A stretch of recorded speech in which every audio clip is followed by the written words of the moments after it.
તમને સ્પર્શતા તમામ સમાચારોની છે અમને ફિકર અને એટલે જ હું આપના માટે લઈને આવ્યો છું પ્રાઇમ 9 વિથ જીગર. પ્રાઇમ 9માં આજે અમે ઇન્ટરનેટની દુનિયામાં એક નવી ક્રાંતિની વાત કરીશું, જેનાથી તમને શું ફાયદો થશે એ પણ અમે તમને જણાવીશું.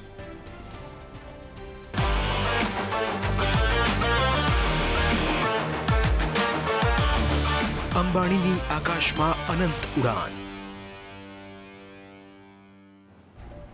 ભારતમાં અંતે સેટેલાઇટ ઇન્ટરનેટની એન્ટ્રી થઈ ગઈ છે. કેન્દ્ર સરકારે એક મોટો નિર્ણય લઈને મુકેશ અંબાણીની જીઓ કંપનીની સેટેલાઇટ ઇન્ટરનેટ ટેકનોલોજીને મંજૂરી આપી દીધી છે. કેન્દ્રના આ નિર્ણયથી આપણે હવે એક નવી અત્યાધુનિક ટેકનોલોજીનો ઉપયોગ કરી શકીશું. ભારતમાં સેટેલાઇટ ઇન્ટરનેટ સેવા શરૂ કરવા માટે ઇલોન મસ્કની સ્ટારલિંક અને જેફ બેજોસની ક્વાઇપરની જીઓ સાથે સ્પર્ધા હતી, પણ આપણા ગુજરાતી મુકેશભાઈએ બધાને પછાડીને આગળ નીકળી ગયા છે. રિલાયન્સ ઇન્ડસ્ટ્રીઝના જીઓ પ્લેટફોર્મ સેટેલાઇટ ઇન્ટરનેટ સેવા માટે યુરોપના લક્ઝમબર્ગની કંપની SES સાથે ભાગીદારી કરી છે. જીઓ અને SESના સંયુક્ત સાહસને ઓર્બિટ કનેક્ટ ઇન્ડિયા નામ આપવામાં આવ્યું છે અને અંતરિક્ષમાં આ એક નવી ઉડાન છે. નવા યુગનો આ એક આરંભ છે. ઓર્બિટ કનેક્ટ ઇન્ડિયાને દેશમાં પહેલી સેટેલાઇટ ઇન્ટરનેટ સેવા માટે મંજૂરી આપવામાં આવી છે.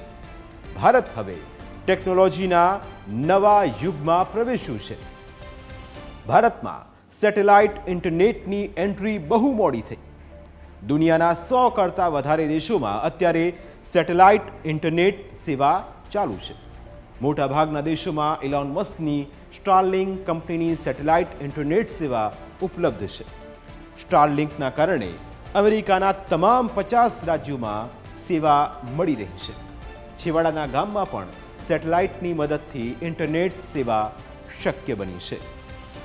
ભારતમાં સરકારી તંત્રમાં મંજૂરી મેળવવામાં બહુ વિલંબ થવાના કારણે સેટેલાઇટ ઇન્ટરનેટ સેવા મોડી આવી હોઈ શકે. જીઓ અને SESના આ સંયુક્ત સાહસ ઓર્બિટ કનેક્ટ ઇન્ડિયાને ઇન્ડિયન સ્પેસમાં ઉપગ્રહો સંચાલિત કરવા માટે ભારતીય રાષ્ટ્રીય અવકાશ પ્રમોશન અને અધિકૃતતા કેન્દ્ર એટલે કે ઇનસ્પેસ દ્વારા મંજૂરી આપવામાં આવી છે. હવે સેટેલાઇટ ઇન્ટરનેટ સેવા શરૂ થઈ છે. ઓર્બિટ કનેક્ટ ઇન્ડિયાને દેશમાં કેટલાક સ્થળે સેટેલાઇટ ઇન્ટરનેટ સેવા શરૂ કરવાની મંજૂરી મળી છે, પણ આખા દેશમાં કામગીરી શરૂ કરવા માટે દેશના ટેલિકોમ્યુનિકેશન વિભાગ પાસેથી વધુ મંજૂરી લેવી પડશે. તેથી હજુ આખા દેશમાં સેટેલાઇટ ઇન્ટરનેટ સેવાની શરૂઆત થવામાં વાર લાગશે, પણ આ એક મોટી સિદ્ધિ જરૂર છે. આ જગ્યાઓએ સેટેલાઇટ ઇન્ટરનેટ સેવા એટલે કે સર્વિસ મળી રહેશે. ગુજરાતમાં ગીર નેશનલ પાર્કની પસંદગી કરવામાં આવી છે. આ ઉપરાંત છત્તીસગઢમાં કોરબા, ઓરિસ્સાના નબરંગપુર, આસામના ONGC જોરહાટની પસંદગી કરવામાં આવી છે. કેન્દ્ર સરકારની મંજૂરી પછી સામાન્ય યુઝર્સ અને કોર્પોરેટ કંપનીઓને એનો લાભ મળશે. તેથી સેટેલાઇટ ઇન્ટરનેટ સેવા હજુ પ્રાથમિક તબક્કામાં છે એમ કહી શકાય. આ તો થઈ સેટેલાઇટ ઇન્ટરનેટ સેવાની પ્રાથમિક વાત, અને સેટેલાઇટ ઇન્ટરનેટ સેવા વિશે વિસ્તૃત વાત કરીશું. પણ એ પહેલાં સેટેલાઇટ ઇન્ટરનેટ સેવા અને હાલની સામાન્ય ઇન્ટરનેટ સેવા વચ્ચે તફાવત કયા પ્રકારનો છે એ પણ સમજવા જેવું છે. સેટેલાઇટ ઇન્ટરનેટ સેવા અને વર્તમાન ઇન્ટરનેટ સેવા વચ્ચેનો તફાવત નહીં સમજાય તો સેટેલાઇટ ઇન્ટરનેટ સેવા આવવાથી શું ફરક પડશે એ નહીં સમજી શકાય. એટલે કે સેટેલાઇટ ઇન્ટરનેટ સર્વિસના લાભ સૌથી પહેલાં સમજવા જોઈએ, જેથી વિસ્તારે એનો ખ્યાલ આવે. નામ પ્રમાણે સેટેલાઇટ એટલે કે ઉપગ્રહનો ઉપયોગ. અત્યારની ઇન્ટરનેટ સેવામાં મોટા ભાગે કેબલ વપરાય છે. કેબલ ઇન્ટરનેટમાં આપણે હાઈ સ્પીડ ડેટા કેબલ મળે છે. સેટેલાઇટ ઇન્ટરનેટ કનેક્શન એટલે કે વાયરલેસ કનેક્શન. સેટેલાઇટ ઇન્ટરનેટ સેવામાં વાયર કે ટાવરની કોઈ ઝંઝટ નથી હોતી. જીઓ સ્પેસ ફાઇબર ટેકનોલોજી ખૂબ જ સરળ છે. એટલે આ સેવામાં એક રિસીવર હોય છે જે ઘર કે ઓફિસ તેમજ કારમાં ગમે ત્યાં ઇન્સ્ટોલ કરી શકાય છે, જેમ તમે આ સ્ક્રીન પર જોઈ રહ્યા છો. અને સેટેલાઇટથી સીધો ઇન્ટરનેટનો ઉપયોગ કરી શકાય છે. સેટેલાઇટ ઇન્ટરનેટ સેવાની કામગીરી અમે તમને સમજાવીશું, કારણ કે એ પરથી પણ ખ્યાલ આવશે કે આખરે આ કામ કેવી રીતે કરે છે. આ જ રીતે આખો એક તેનું સ્ટ્રક્ચર હોય છે અને એક ડિઝાઇન હોય છે. સેટેલાઇટ ડિશ સુધી એ ડેટા પહોંચે છે. ડિશ આ ડેટા મોડમને આપે છે અને મોડમની મદદથી આપ જોઈ રહ્યા છો તે પ્રમાણે આપના ઘરમાં લેપટોપ કે ઓફિસનું લેપટોપ, કોમ્પ્યુટર, ફોન કે ટીવીમાં ઇન્ટરનેટ મળે છે અને આખું આ જ જે એક ડિઝાઇન છે તે પ્રમાણે જ એનું કામ થતું હોય છે. હવે જેમ કે સેટેલાઇટ ઇન્ટરનેટ સેટેલાઇટ ટીવીની જેમ જ કામ કરે છે. ડિશ ટીવીમાં ડિશના માધ્યમથી નેટવર્ક કેચ કરવામાં આવે છે, એટલે કે જે નેટવર્ક મળતું હોય તેને કેચ કરીને સેટેલાઇટ ઇન્ટરનેટમાં પણ એક ડિશ તૈયાર કરવામાં આવી હોય છે. સીધું વાયરલેસ નેટવર્ક તેનાથી મળે છે. ઇન્ટરનેટમાં રેડિયો વેવ્સના માધ્યમથી કમ્યુનિકેશન થાય છે. સેટેલાઇટ ઇન્ટરનેટનો સૌથી મોટો અવિરત ઇન્ટરનેટ સેવા છે. કેબલ ઇન્ટરનેટમાં કેબલ વાયર તૂટે તો તમને ઇન્ટરનેટ ન મળે, પણ સેટેલાઇટ ઇન્ટરનેટમાં આવી સમસ્યા રહેશે નહીં, કારણ કે આ જ રીતે સેટેલાઇટના માધ્યમથી આપના ઘર, ઓફિસ અને આપના મોબાઈલ સુધી એ સુવિધા પહોંચી શકે છે. સેટેલાઇટ ઇન્ટરનેટનો સૌથી મોટો લાભ એ છે કે સેટેલાઇટ ઇન્ટરનેટનું કનેક્શન શહેરમાં લીધું હોય તો પણ તેનો લાભ તમને ગમે ત્યાં મળી રહે. જ્યારે તમારે તેને લગતો પાસવર્ડ નાખવાનો રહેશે, તમને થશે કે અત્યારે મોબાઈલ પણ વાયરલેસ હોવા છતાં ઇન્ટરનેટ મળે છે, તો પછી સેટેલાઇટ ઇન્ટરનેટ નવું કઈ રીતે? આ વાતને સમજવા માટે મોબાઈલમાં કઈ રીતે ઇન્ટરનેટ જાય છે એ સમજવું પડે અને તેના માટે સૌથી પહેલાં તો એ જાણવું પડે કે મોબાઈલમાં પણ કેબલથી જ ડેટા જાય છે. અમે તમને સેટેલાઇટ ઇન્ટરનેટ સર્વિસ કેવી રીતે કામ કરે છે અને એના કેવા ફાયદા છે એના વિશે વધુ જણાવીશું. પરંતુ હાલ સમય થયો છે એક બ્રેકનું. બ્રેક બાદ જાણીશું કે આખરે જેમ તમને થતું હતું કે મોબાઈલમાં એ ડેટા મળે છે તો પછી સેટેલાઇટ ઇન્ટરનેટનો ફાયદો શું, એ ફાયદાઓ વિશે કરીશું વાત એક નાનકડા બ્રેક બાદ.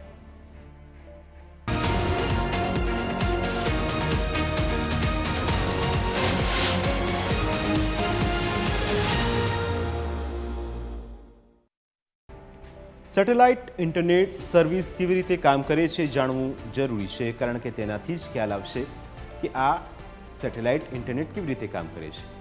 મોબાઈલમાંથી ડેટા મોકલાય છે. ડેટા ઇન્ટરનેટ સર્વિસ પ્રોવાઈડર એટલે કે ISP ડેટા સેન્ટર પાસે જાય છે. ડેટાને કેબલ દ્વારા જ્યાં પહોંચાડવાનો હોય એ સેન્ટર પર મોકલે છે. અહીંથી બીજા મોબાઈલ પર એ સીધો જાય છે. ક્યારેક સિગ્નલ વીક હોય તો ડેટા પહોંચતો નથી. સેટેલાઇટ ઇન્ટરનેટ સેવામાં સીધો સેટેલાઇટનો ઉપયોગ થાય છે. ગમે તેવી સ્થિતિ કે વાતાવરણમાં પણ ઇન્ટરનેટ મળે છે. કેટલાક કિસ્સાઓમાં આ શક્ય બનશે. સેટેલાઇટ ઇન્ટરનેટના ફાયદા પર પણ નજર કરીએ તો તેનાથી ખ્યાલ આવશે કે સેટેલાઇટ ઇન્ટરનેટ વાયરલેસ ઇન્ટરનેટ હોવાથી કોઈ પણ જગ્યાએથી એને એક્સેસ કરી શકાય છે. સેટેલાઇટ ઇન્ટરનેટ મેળવવા માટે ડિશ અને મોડમ જોઈએ.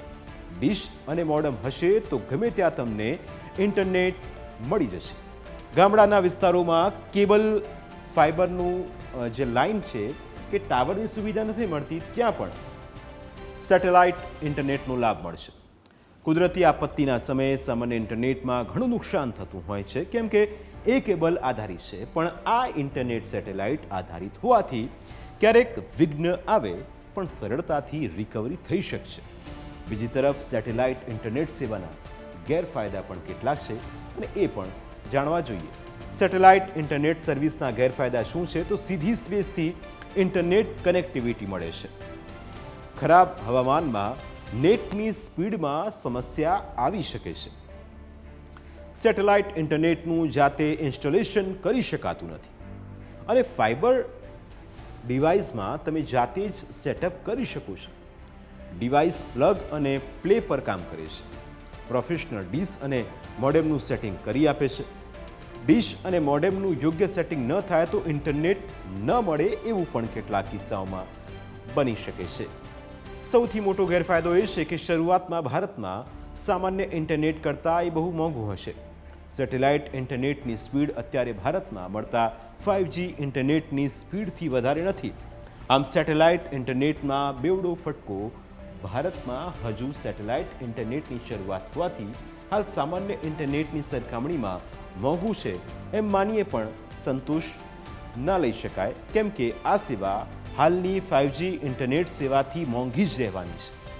જીઓ કંપનીના દાવા મુજબ સેટેલાઇટ બેઝડ ઇન્ટરનેટ સેવા 1 Gbpsની સ્પીડ આપી શકે, પણ એને કનેક્શન સાથે અનેક ડિવાઇસ ઉપયોગ કરવાથી નેટની સ્પીડ ઘટી શકે. બીજી તરફ 5G ઇન્ટરનેટમાં એવી સમસ્યા નથી. એટલે 5G વર્સેસ સેટેલાઇટ ઇન્ટરનેટ સર્વિસને પણ અહીં સમજીએ, જેનાથી આપને વિગતે તેનો ખ્યાલ આવશે. સેટેલાઇટ ઇન્ટરનેટ 5Gથી સારું નથી એ વાસ્તવિકતા છે. સર્વિસ અને સ્પીડ એમ બંને બાબતોમાં 5G ઇન્ટરનેટ સારું છે. 5G ટોચના સેલ્યુલર ઇન્ફ્રાસ્ટ્રક્ચર પર બનેલું એક નેટવર્ક છે. ઝડપી ડેટા ટ્રાન્સફર માટે સક્ષમ છે. બીજી તરફ સેટેલાઇટ ઇન્ટરનેટ શરૂઆતના સ્ટેજમાં અત્યારે છે અને સેટેલાઇટ ઇન્ટરનેટમાં 50 Mbpsની ડાઉનલોડ સ્પીડ છે. 14થી 25 Mbpsની અપલોડ સ્પીડ મળી શકે છે. સ્ટારલિંક સેટેલાઇટ ઇન્ટરનેટની સ્પીડ 200 Mbps સુધીની હોવાનો દાવો કરી રહ્યું છે. સામાન્ય ઇન્ટરનેટમાં 50થી લઈને 300 Mbps એમ અલગ અલગ પેકેજ મળતા હોય છે. અલબત્ત આ વાત શહેરી વિસ્તારોની છે. ગ્રામીણ વિસ્તારોમાં જ્યાં 5G ઉપલબ્ધ નથી અથવા નેટવર્કની સમસ્યાઓ છે, ત્યાં સેટેલાઇટ ઇન્ટરનેટ વધુ ફાયદાકારક સાબિત થશે. ટેલિકમ્યુનિકેશન નિષ્ણાંતોના મતે સેટેલાઇટ ઇન્ટરનેટ અને હાલના 5G ઇન્ટરનેટ વચ્ચે સરખામણી ન કરવી જોઈએ, કેમ કે સેટેલાઇટ ઇન્ટરનેટ જ્યાં સરળતાથી ઇન્ટરનેટની સેવા નથી મળતી એ વિસ્તારો માટે છે, જ્યારે 5G ઇન્ટરનેટ સરળતાથી ઇન્ટરનેટ મળે એ વિસ્તારો માટે છે. બીજું એ કે 5G ઇન્ટરનેટ સતત આગળ ધપતી મોબાઈલ ક્રાંતિમાં એક પડાવ છે અને હજુ તેમાં સુધારા થશે અને 6G ઇન્ટરનેટ પણ આવશે. વિશ્વની મોબાઈલ ક્રાંતિ પર નજર નાખશો તો આ વાત સમજાશે કે કેવી રીતે આપણે આગળ વધ્યા. વિશ્વમાં મોબાઈલમાં ક્રાંતિ કેવી રીતે આવી. વિશ્વમાં મોબાઈલ ફોન ટેકનોલોજીની શરૂઆત 1971માં થઈ. પહેલો મોબાઈલ ફોન 1973માં સૌથી પહેલા બજારમાં આવ્યો. ફોન મોટોરોલા કંપનીએ બનાવ્યો હતો. માર્ટિન કૂપરે 3 એપ્રિલ 1963ના રોજ વાયર વિનાનો મોબાઈલ ફોન લોન્ચ કર્યો. આ ફોન બહુ સાદો હતો અને એનાથી માત્ર વાત થતી હતી. આ પહેલો ફોન 1G એટલે કે ફર્સ્ટ જનરેશનનો ફોન કહેવાયો. 1G મોબાઈલ ફોનમાં વોઇસ કોલ જ થતા. 2G મોબાઈલમાં વોઇસ કોલની સાથે મેસેજ પણ મોકલી શકાતા. વિશ્વમાં મોબાઈલ ટેકનોલોજીમાં ક્રાંતિ 3G મોબાઈલ ફોનના કારણે આવી. 3G મોબાઈલમાં વોઇસ કોલ અને મેસેજની વ્યવસ્થા હતી અને ઇન્ટરનેટ વાપરી શકાતું. ફોન પર ઇન્ટરનેટનો ઉપયોગ કરી શકાય એક ક્રાંતિ હતી. અને હવે 5G. એ પછી 4th જનરેશન એટલે કે 4G મોબાઈલ ફોનમાં વોઇસ કોલ, મેસેજ, જબરદસ્ત ઇન્ટરનેટ સ્પીડ ઉપરાંત વિડીયોની વ્યવસ્થા હતી. 4G ફોને તો લોકોની દુનિયા બદલી દીધી અને આખી દુનિયા આંગળીના ટેરવે આવી ગઈ.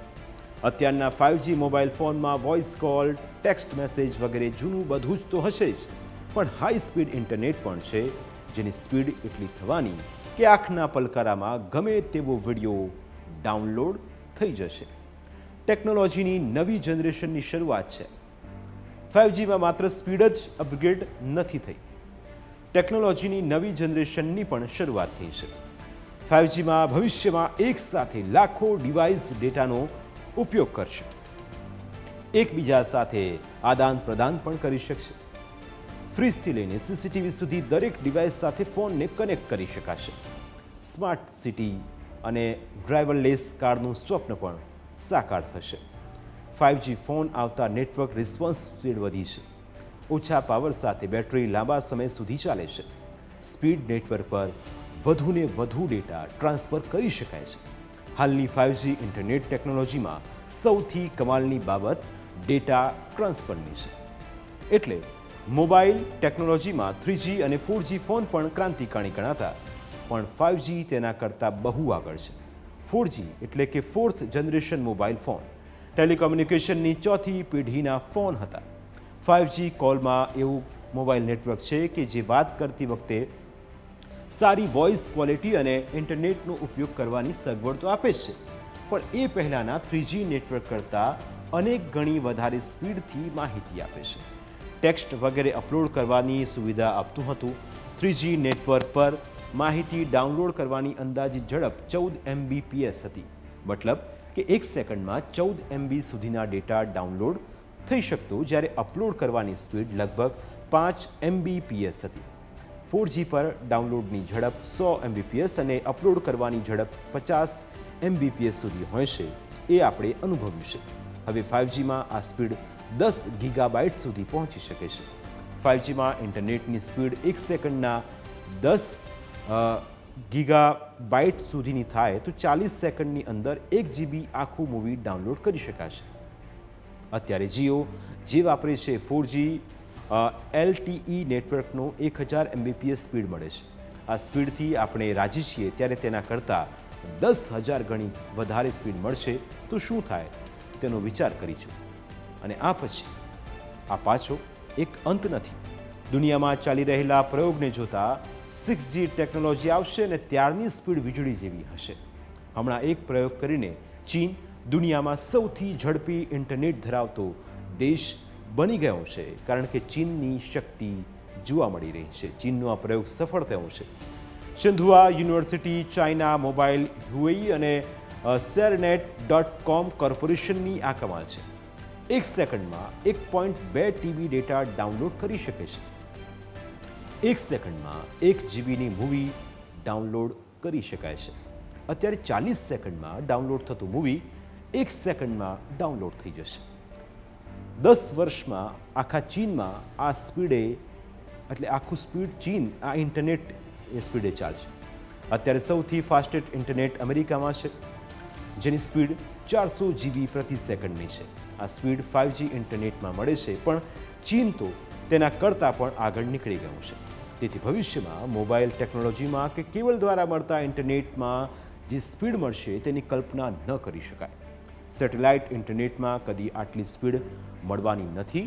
તેથી જેમણે સ્પીડ જોઈતી હોય તેમણે સેટેલાઇટ ઇન્ટરનેટના વિકલ્પને ભૂલી જ જવાનું. સેટેલાઇટ ઇન્ટરનેટ હાલના ઇન્ટરનેટને પછાડી નહીં શકે, પણ જ્યાં અત્યારે નેટ નથી મળતું ત્યાં પહોંચાડીને ઇન્ટરનેટને સર્વવ્યાપી બનાવી દેશે. અત્યારે જે સ્થિતિ છે તેમાં કમસે કમ શહેરી વિસ્તારો કે ટાઉનોમાં તો વર્તમાન ઇન્ટરનેટ સેવા જ સારી છે. કેબલ અથવા ફાઇબર ઓપ્ટિક ઉપલબ્ધ હોય અથવા તો DSL સેવા પણ સેટેલાઇટ કરતાં ઝડપી હોય તો તે વિકલ્પ તમારા માટે વધુ સારા છે. અત્યારે તેમાં વધુ સ્પીડ મળે અને તુલનાત્મક રીતે ખર્ચ પણ ઓછો છે. સેટેલાઇટ ઇન્ટરનેટ સેવાઓ હજુ પણ વિશ્વ માટે ઘણી નવી છે અને સમયની સાથે તેની ઝડપમાં નોંધપાત્ર વધારો થવાની શક્યતાને નકારી ન શકાય. એ જ રીતે સ્પર્ધા વધ્યા પછી ભાવમાં ઘટાડો થવાની પણ સંભાવના છે, પણ અત્યારે એ બહુ ફાયદાકારક નથી. વિશ્વ આગળ વધી રહ્યું છે અને આપણો દેશ પણ આગળ વધી રહ્યો છે.